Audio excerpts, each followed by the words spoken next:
প্রতি মিনিটে 105 জন মানুষ মারা যায়, এটা কিন্তু যুদ্ধ বিগ্রহ ছাড়া নর্মাল ডেথ। হ্যাঁ, স্বাভাবিক মৃত্যু 105 জন প্রতি মিনিটে মারা যাচ্ছে।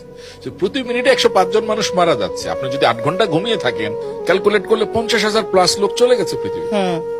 আমরা এখনো জীবিত আছি, তার মানে হচ্ছে আল্লাহ পাক রব্বুল আলামিন আমাদেরকে আরেকটা সুযোগ দিয়েছেন to change the course of our life, আমাদের জীবনের দিক পরিবর্তন করার। আমি সেটার কৃতজ্ঞতা না করে সকালবেলা বলবো যে আমার এটা নাই, আমার ওইটা নাই, আমার এটা হইলো না, এই চাকরি করে কি করব। ভাই, তোমাকে যে একটা সুযোগ আল্লাহ দিয়েছে, অনেকের তো সেটাও নাই।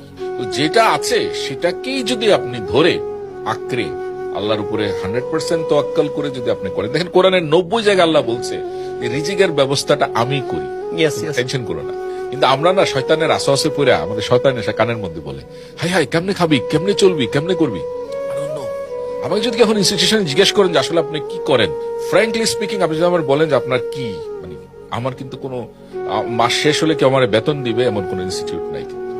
আমি teacher at university as long as I teach.